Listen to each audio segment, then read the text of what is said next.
From the time I was about 5 years old, I started to question my gender identity. When I was 13, I was surfing the web one day and I found this website for female to male people.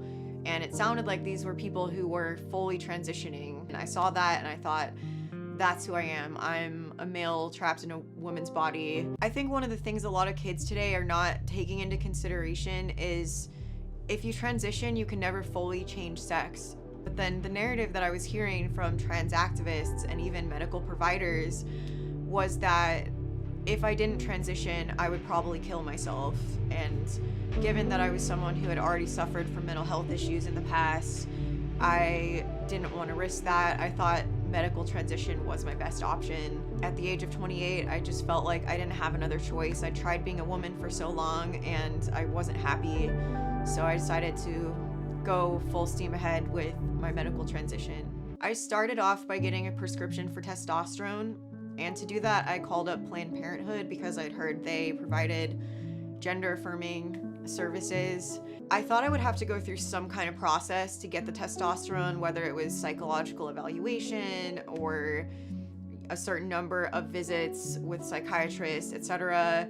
But instead what happened is I talked on the phone for 30 minutes with a doctor I'd never met in person, and I got prescribed testosterone over the phone. I had asked for a low dose because I told the doctor at Planned Parenthood that I was a semi-professional singer and that my voice was important to me, and the doctor prescribed me what I thought was a low dose, but then later talking to other people, they had started at half the dose that I was on.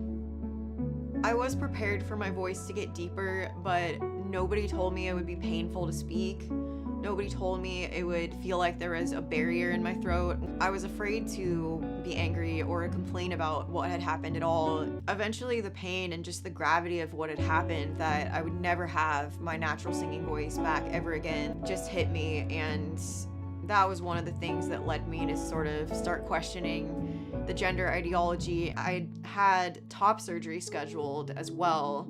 I also talked to a different doctor at Planned Parenthood who, again, without meeting me, had written me a recommendation letter for top surgery. But when the testosterone just had such devastating effects on my life, I realized it might not be a good idea for me to make any more permanent changes for now. So I ended up canceling my top surgery, and I also canceled my legal name change, which I'd already turned in paperwork for that. And I was also having a bunch of health side effects as well. I was having body pains, especially a concerning pain in my right side. I was having heart palpitations, and I was feeling nauseous all the time, just starting to really not feel physically well. I just know that I have to stop medically transitioning.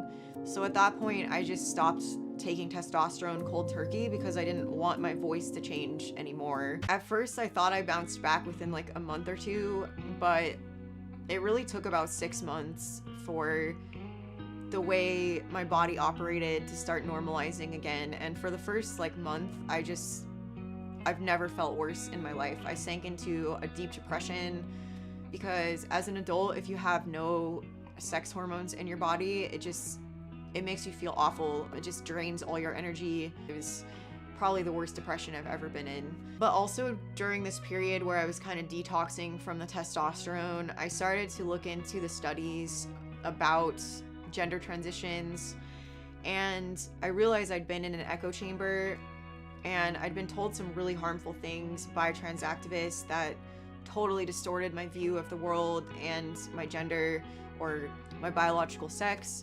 I just stopped believing in gender identity.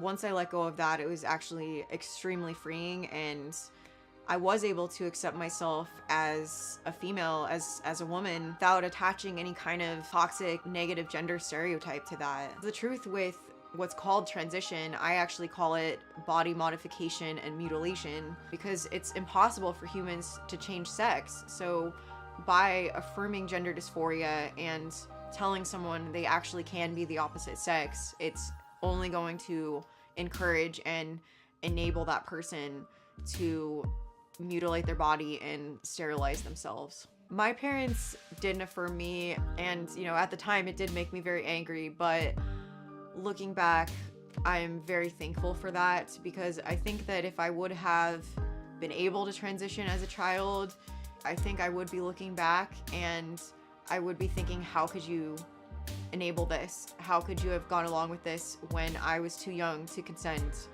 And I do think that in the future, we're going to see a lot of children who have detransitioned being angry with their parents and feeling betrayed by them. Although I do have empathy for the parents as well, because I realize that this is what our politicians, some pediatricians, certainly trans activists are instructing them to do. They are telling them to affirm. So parents may believe they're doing what's correct, but I think in the future, looking back, it's going to be a huge scandal, and we're going to have a lot of regretful young people who can't have children, or their voices irreparably changed, or they've cut off body parts that they'll never get back.